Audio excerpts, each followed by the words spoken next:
Sabe quando a gente vai falar sobre um jogo de futebol e a primeira coisa que vem à mente é o peso da camisa, né? Os grandes clubes, a tradição. Mas e se houvesse uma forma de analisar a partida que vai muito, mas muito além da fama? É exatamente isso que a gente vai ver hoje. Como ler o jogo por trás dos nomes, olhando para os números e para o que de fato acontece em campo. Para muita gente, analisar um jogo é quase uma loteria, uma questão de sorte, de intuição, um palpite ali na hora. Mas será que é só isso mesmo? A verdade é que, quando se tem um método, o que parece aleatório começa a fazer muito mais sentido. Não é sobre ter uma bola de cristal, mas sim sobre aumentar, e muito, as chances de ler o cenário corretamente. E aqui está a primeira, e talvez a maior armadilha de todas: acreditar que o time com a camisa mais famosa já entra em campo com a vitória no bolso. É quase uma memória afetiva que acaba nos enganando. Hoje, a gente vai desmontar essa ideia e entender o que realmente pesa na hora de prever um resultado. Isso nos leva direto ao nosso primeiro princípio, que é fundamental. A forma, o momento do time se sobrepõe à fama. O que uma equipe fez na temporada passada ou há 10 anos importa bem menos do que o desempenho dela nos últimos jogos. É o agora, é a confiança e o ritmo que o time leva para campo que realmente ditam as regras do jogo. Para a gente visualizar isso, vamos pegar um exemplo clássico. Pense num gigante como a Juventus. É um nome que, de cara, impõe respeito, com uma história cheia de títulos, de craques. Por instinto, muita gente já colocaria a Juve como favorita em quase qualquer jogo. Mas é aí que a análise superficial pode nos trair. Porque quando a gente olha para a realidade do momento, a história é outra. Uma sequência de 8 jogos sem nenhuma vitória, 3 derrotas seguidas, dificuldade para ganhar jogando em casa, esses são os verdadeiros sinais de como a equipe está. O nome famoso acaba virando uma máscara para uma fase terrível, e é isso que uma boa análise precisa enxergar: a diferença entre a reputação e a performance real. Essa situação da Juventus mostra perfeitamente o perigo que é usar o favoritismo como uma muleta. E olha, isso fica ainda mais arriscado em competição de mata-mata, tipo uma Copa da Alemanha. Nesses torneios, a pressão é gigante, tudo se resolve em 90 minutos e a fase atual de um time é um termômetro muito mais confiável do que qualquer histórico de glórias do passado. Bom, agora que ficou claro o quanto a fase do time é importante, vamos para um segundo ponto que é crucial na análise: aprender a decifrar o que os números, as famosas odds, estão realmente nos dizendo. Elas são muito mais do que um simples indicador de favoritismo. São uma ferramenta de análise poderosíssima. Aquelas odds, sabe, as cotações que a gente vê por aí, não são números jogados ao vento. Elas representam, na verdade, a probabilidade que o mercado como um todo dá para cada resultado de um jogo. Ou seja, é a tradução em matemática da percepção coletiva sobre as chances de um time ganhar, empatar ou perder.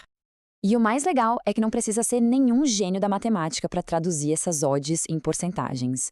Com uma formulinha super simples de 2 passos, qualquer um consegue ver exatamente qual é a chance de vitória que o mercado está dando para cada time. É um jeito de deixar um número muito mais intuitivo. Vamos ver um exemplo prático. Imagina uma odd de 1,53 para Roma vencer. Aplicando a fórmula, a gente descobre que o mercado está dando 65% de chance de vitória para eles. É um número bem alto. E é aqui que a análise crítica entra. Com base na fase atual da Roma, no adversário, essa porcentagem de 65% parece justa ou será que está exagerada? É esse questionamento que refina a análise. E essa pergunta sobre desempenho real em campo nos leva direto ao nosso terceiro princípio, que é talvez onde a análise atenta encontra a sua maior vantagem: a observação do jogo ao vivo. É com a bola rolando que as teorias pré-jogo são postas à prova. Existe um abismo entre analisar um jogo antes dele começar e analisar durante. A análise pré-jogo se baseia em estatísticas, em histórico, em suposições. Já a análise ao vivo é sobre o que está acontecendo de fato. O ritmo, a linguagem corporal dos jogadores, a tática, a confiança. É sentir o pulso da partida em tempo real. O mercado antes do jogo geralmente é muito eficiente. As odds já refletem quase todas as informações que existem. Mas durante a partida tudo pode mudar num piscar de olhos. Uma expulsão, uma lesão, uma virada tática. E o mercado às vezes demora um pouco para se ajustar a essa nova realidade. É nessa pequena janela de tempo que uma observação afiada pode encontrar oportunidades valiosas. Pensa na defesa do Liverpool em uma certa fase da temporada. No papel, era um time de elite, com jogadores de nível mundial. Mas quem assistia aos jogos ao vivo percebia uma fragilidade ali, uma desorganização que resultou em gols sofridos por 9 jogos seguidos. Esse é o tipo de informação que a estatística fria pode não pegar com a mesma urgência que o olho clínico de quem está vendo o jogo acontecer.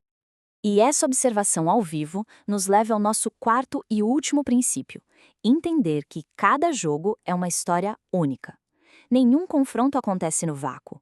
O contexto da partida, o que está em jogo para cada time, é um fator que determina o que a gente vai ver em campo. A motivação e a tática mudam completamente dependendo do que está valendo. Um time lutando desesperadamente para não ser rebaixado pode ver um empate fora de casa como uma vitória, jogando de forma super defensiva. Já num jogo de volta de mata-mata, uma equipe que perdeu a primeira partida vai ter que atacar de qualquer jeito, mudando totalmente o cenário do jogo. Aquele jogo entre Racing e Flamengo numa Libertadores ilustra isso perfeitamente. O Racing, em casa, precisando reverter o placar, foi para cima com tudo, empurrado pela torcida. Essa necessidade de atacar cria o cenário tático perfeito para o Flamengo, que, com seus jogadores rápidos, pôde explorar os espaços gigantes deixados pela defesa adversária. É um xadrez tático ditado unicamente pelo contexto daquela eliminatória. Certo. Então, como a gente junta todas essas peças? Ao combinar esses 4 princípios, não estamos apenas colecionando dicas. Estamos, na verdade, desenvolvendo o que podemos chamar de a mentalidade do analista, que é uma forma de pensar o jogo de um jeito muito mais estruturado. Então, o que fica de lição é essa abordagem completa.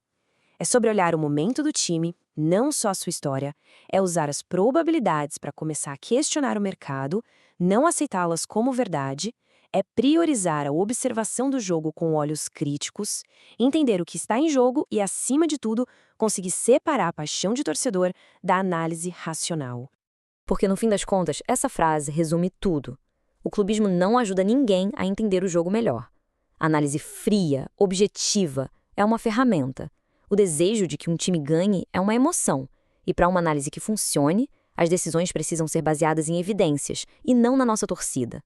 E isso nos deixa com uma pergunta para a próxima vez que a gente for assistir a uma partida. Nossa análise vai ser guiada pelo que estamos realmente vendo acontecer em campo, com todas as suas complexidades, ou vai ser guiada pelo roteiro que a gente gostaria que acontecesse? A resposta para essa pergunta é o que separa um simples palpite de uma análise de verdade.